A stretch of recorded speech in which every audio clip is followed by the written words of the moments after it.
할렐루야. 잠언 9장 10절입니다. 여호와를 경외하는 것이 지혜의 근본이요 거룩하신 자를 아는 것이 명철이니라. 아멘. 제자들이 예수님을 열심히 따라다니긴 했으나 주님의 마음과 생각을 잘 모를 때가 종종 있었습니다. 어느 날 제자들이 성전, 그러니까 일명 헤롯 성전을 가리키니 예수님께서는 아주 충격적인 말씀을 하셨습니다. 마태복음 24장 2절입니다. 대답하여 이르시되 너희가 이 모든 것을 보지 못하느냐? 내가 진실로 너희에게 이르노니 돌 하나도 돌 위에 남지 않고 다 무너뜨려지리라. 아멘. 그것은 제자들에겐 정말 얼토당토하는 이상한 선언 같았는데 그 일이 정말 몇십 년 후, 그러니까 기원 후 AD 70년에 이루어져서 로마의 티투스 장군이 예루살렘을 함락하며 아름답던 성전도 철저히 파괴되었던 것을 여러분은 알 것입니다. 그것은 유대인들과 로마의 첫 번째 전쟁으로 로마 군대는 후에 황제가 된 티투스 장군의 지휘를 받아 예루살렘 시티와 성전을 둘 다 멸망시켜 버렸습니다. 잘 알려진 흥미로운 사실은 헤롯 성전이 상당한 금으로 장식되었다고 해서 로마 군인들이 그것을 얻기 위해 성전을 철저히 파괴시켰다고 합니다. 사람들이 금을 얼마나 좋아합니까? 그런데 로마가 망하기 이전에 사도 요한과 베드로는 성전에서 만난 안전뱅이에게 이런 말을 한 적이 있었습니다. 사도행전 3장 6절에서 9절입니다. 베드로가 이르되 은과 금은 내게 없거니와 내게 있는 이것을 내게 주노니 나사렛 예수 그리스도의 이름으로 일어나 걸으라 하고 오른손을 잡아 일으키니 발과 발목이 곧 힘을 얻고 뛰어 서서 걸으며 그들과 함께 성전으로 들어가면서 걷기도 하고 뛰기도 하며 하나님을 찬송하니. 아멘. 그렇습니다. 주님은 사도들에게 금이나 은을 소유하는 것에 대해 초점을 맞추지 말고 나사렛 예수의 이름을 갖고 사용하도록 하셨습니다. 이것이 옳지 않습니까? 어쨌든 AD 70년에 예루살렘이 망할 때 구약 하나님의 말씀과 예언들을 귀하게 여겼던 제사장들이나 종교 지도자들은 어디에서 무엇을 했단 말입니까? 잠언을 수천 번쯤 읽고 달달 외웠던 그들은 지혜를 어디에 두고 왜 예루살렘 시티와 성전이 멸망하는 것을 막지 못했을까요? 먼저 그들이 자기 나라의 과거, 흥망성쇠의 역사에서 쓰라리게 배우지 못했기 때문이고, 둘째는 그들 중 어떤 이들은 금이나 은을 하나님께 순종하는 믿음보다 더 소중히 여겼기 때문입니다. 그러니까 오늘날 어떤 교회들이 나사렛 예수 이름으로 귀신은 떠나가라, 나사렛 예수 이름으로 영육간의 질병은 떠나가고 건강해질지어다 해야 하는데 그것이 없어진 겁니다. 그리고 새로운 게 생겼는데 예수 이름은 내게 없고 나는 금이나 은은 넉넉히 가지고 있다 라고 그것도 설교라고 또는 간증이라고 자랑질을 하며 사니 로마 군대 같은 적들이 쳐들어와도 집의 금고 속에 금이나 은을 또는 열심히 바꿔놓은 US 달러를 바라보며 나는 괜찮겠지, 우리 가족은 먹고 살만하지 하며 자기를 위로하며 지내는 것입니다. 여러분, 크리스찬이 정신을 못 차리면 금이나 은으로 로마 군인들의 침략을 막을 수 없습니다. 어느 비즈니스맨이 있었습니다. 몸이 아파 병원에 가보니 어떤 부위가 많이 약해졌다고 했습니다. 부자라서 최고의 좋은 의사와 그 의사가 주는 처방의 약을 썼으나 전혀 낫지 않았습니다. 의사도 아주 이상하게 여기던 중 어느 날 이 비즈니스맨이 의사를 다시 만나니 의사가 하는 말이 오늘 내가 아주 특별한 약을 준비했습니다. 그동안 내가 아주 좋은 약을 주긴 했지만 이것은 더욱 특별한 것입니다. 이것을 당신이 취하면 수개월 후에 건강을 회복할 것입니다. 그러면서 주는 것이 성경이었습니다. 그 의사는 사실 크리스찬이 아닌데 왜 성경을 준비했는지 비즈니스맨은 모릅니다. 아마 의사 자신도 잘 모를 것 같습니다. 어쨌든 받아서 그것을 날마다 계속 읽는 가운데 몸이 점차로 나아지면서 건강을 회복하였고 마음도 열려 나중에는 예수님을 진정으로 영접하게 되었습니다. 사실 이렇게 예수님을 잘 모르는 사람들이 성경을 읽거나 조금 기도를 하면 신기한 기적들이 많이 나타나곤 합니다. 그러나 예루살렘의 종교 지도자들은 이 비즈니스맨과 같지 않습니다. 같을 수가 없습니다. 그들은 하나님 앞에서 책임이 있고 백성들을 바르게 이끌고 갈 의무가 있고 그것을 위한 하늘의 지혜를 받아 사용해야 할 줄 믿습니다.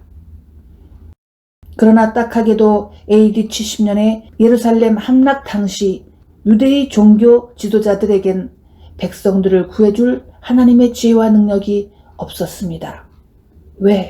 왜일까요? 하나님을 경외함이 이미 없어졌는데 어디에서 지혜를 얻을 수 있단 말입니까? 당시의 사람들은 아름다운 성전을 보며 찬탄을 했으나 자신들의 삶에 하나님의 말씀이 무시당하고 있다는 것에는 관심을 두지 않았습니다. 그렇게 되면 티투스 장군이든지 그 누구이든지 마음대로 자유롭게 드나들며 사람들의 자랑거리였던 멋진 성전을 파괴하고 그동안 믿는 척했던 이들을 죽이고 멸망시킵니다. 요한복음 10장에 도둑이 오는 것은 도둑질하고 죽이고 멸망시키려는 것뿐이요 내가 온 것은 양으로 생명을 얻게 하고 더 풍성히 얻게 하려는 것이라 이러한 말씀이 있죠. 일단 원수들이 성문 안으로 들어오면 더 이상 도둑질할 필요는 없습니다. 왜냐하면 이제 다 자기 것이 되었기 때문입니다. 그래서 유대는 멸망하고 유대인들은 여기저기로 흩어지기 시작하며 디아스포라의 삶을 살게 되었지요. 이제 어느 늙은 부부에 대해 얘기해 보겠습니다. 가브리엘이 마리아를 만나서 성령으로 잉태했다는 메시지를 주기 몇 달 전에 이 늙은 부부 중 남편이 천사를 만났습니다. 그는 제사장 사가랴였습니다. 그와 그의 아내 엘리자베스는 이미 매우 늙은 부부였는데 그들의 매일의 삶이 너무나 거룩해서 하나님께서 의인이라고 인정해준 신실한 부부들이었습니다. 사가랴가 아내와 의로운 삶을 살 때 하나님은 그들에게 요한이라는 아름다운 아들을 주셨지요. 심지어 이름도 미리 지어주셨습니다. 후에 요한은 담대하게 헤롯 왕에게 바른 지적을 하다가 결국 참수를 당하고 말았습니다. 그러면 세례 요한은 무슨 말을 했습니까? 그는 자기 부모님처럼 의롭고 하나님을 경외하는 자로서 바른 말, 지혜로운 말, 그러한 지적을 하였습니다. 그의 말은 진리이고 진실이고 생명이어서 만일 헤롯이 겸손하게 듣는다면 참된 지혜의 하나님을 만나 조금이라도 죄악에서 멀어질 수 있는 기회를 얻을 수 있었을 것입니다. 왜 나는 요한의 말이 그냥 지적질이 아니고 지혜라고 말하고 있습니까? 세례 요한은 헤롯이 하나님을 조금이라도 경외하길 바라며 위험한 지적을 한 것입니다. 그렇습니다. 하나님을 경외하는 것이 지혜의 근본이니까요. 무슨 번쩍이고 반짝이는 아이디어나 비상한 전략만 지혜가 아니란 말입니다. 그러니까 하나님 앞에 의로운 사람들은 지혜라는 열매를 얻습니다.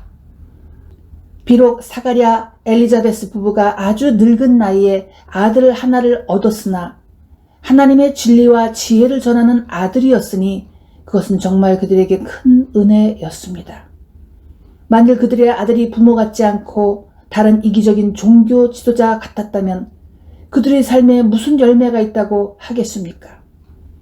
비록 세례 요한이 고운 옷도 못 입어보고 광야로 나가 거친 삶을 산 것처럼 보이지만 그는 진정 하나님의 사람이었고 자기의 사명을 충분히 다했습니다. 나는 간혹 한국을 방문 중에 어떤 한국 교회들에서 사용하는 주보나 어떤 행사 전단지들이나 자주 바꾸는 대형 배너나 프랭카드들을 보면서 매우 놀란 적들이 있습니다. 그런 것들을 늘 보는 교인들은 눈에 익숙해져 잘 느끼지 못할 수도 있겠는데, 내가 볼 때는 너무나 좋은 종이에 화려한 인쇄줄과 그것을 만들기 위해 자주 지불해야 하는 비용들이 아주 크다는 것입니다. 그래서 아름답고 멋진 디자인과 컬러들이 좀 무섭다는 생각을 하게 되었습니다. 아마도 그 교회들이 매우 부자라서 단지 일회성으로 쓰기 위한 것인데도 그렇게 돈을 지불해 만들고 행사가 끝나면 죄다 쓰레기로 버리고 또 다른 것들을 만드는 것이 별 부담이 안 되겠지만 내 마음은 많이 부담스러웠습니다. 세례요한이 단순한 복장에 거친 생활을 했으나 그는 진리를 외쳤고 위대한 선지자였습니다. 나는 오늘날 우리가 주님을 믿기 때문에 세례요한처럼 입고 먹고 살아야 한다고 생각하지는 않지만 외형적인 것에 지나치게 몰두하는 것을 보면 그것이 하나님께서 주신 지혜나 옳은 아이디어라고 생각하지는 않습니다. 나는 늘 한국에 대해 염려스럽고 주님께서 징계의 손으로 치실 것에 대해 걱정이 많았습니다.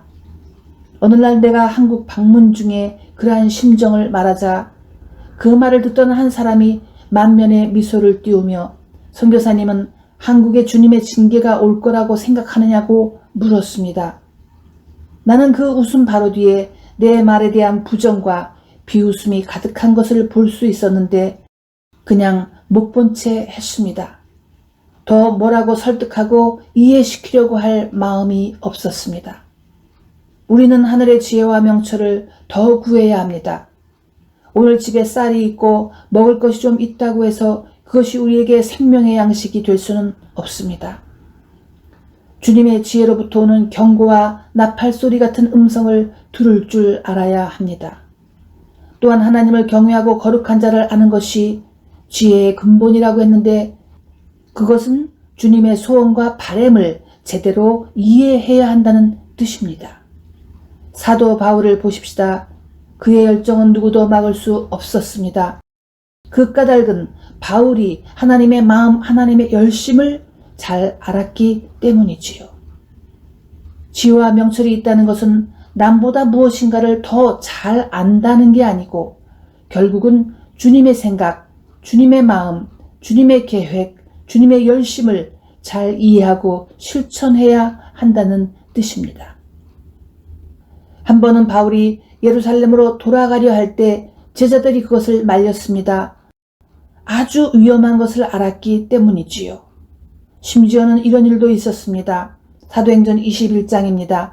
여러 날 머물러 있더니 아가보라 하는 한 선지자가 유대로부터 내려와 우리에게 와서 바울의 띠를 가져다가 자기 수족을 잡아매고 말하기를 성령이 말씀하시되 예루살렘에서 유대인들이 이같이 이 띠 임자를 결박하여 이방인의 손에 넘겨주리라 하거늘 우리가 그 말을 듣고 그곳 사람들과 더불어 바울에게 예루살렘으로 올라가지 말라 권하니 바울이 대답하되 여러분이 어찌하여 울어 내 마음을 상하게 하느냐 나는 주 예수의 이름을 위하여 결박당할 뿐 아니라 예루살렘에서 죽을 것도 각오하였노라 하니 그가 권함을 받지 아니하므로 우리가 주의 뜻대로 이루어지이다 하고 그쳤노라. 아멘. 잘 생각해 보십시오. 마치 바울이 아가보의 예언을 무시하며 고집을 피운 것 같습니다. 그런데 그게 아닙니다.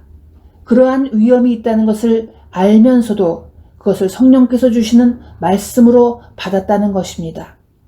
즉, 바울아 이런 무서운 일이 있을 테니 가지 말라가 아니라 내 종아 이런 무서운 일이 있겠으나 그래도 가는 게 하나님의 뜻이다 라는 것입니다.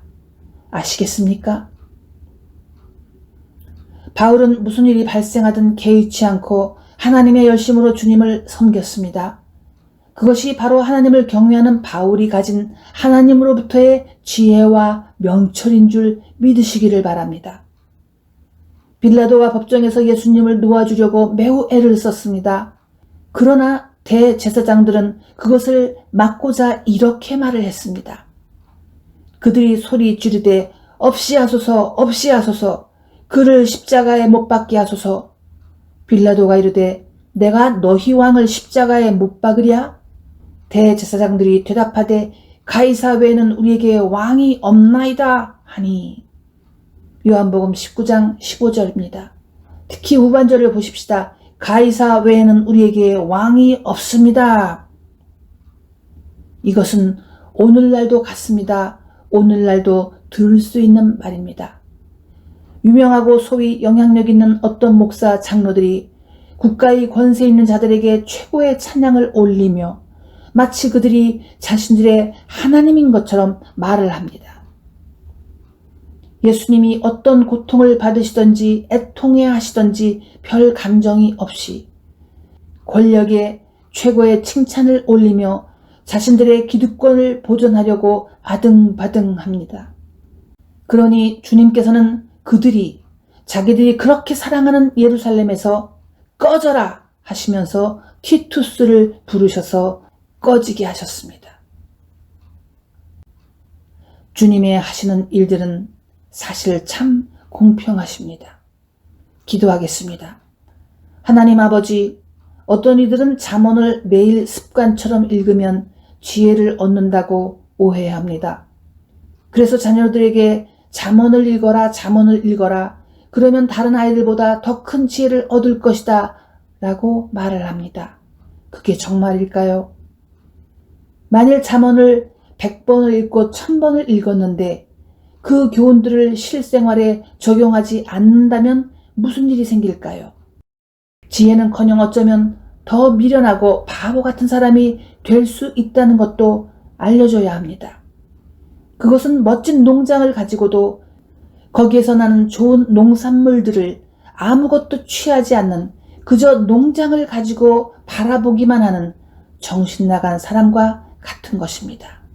오, 좋으신 성령님, 말씀을 실천하는 것은 어렵지만 그 일을 늘 할 수 있도록 도와주시길 예수님의 이름으로 기도드립니다. 아멘.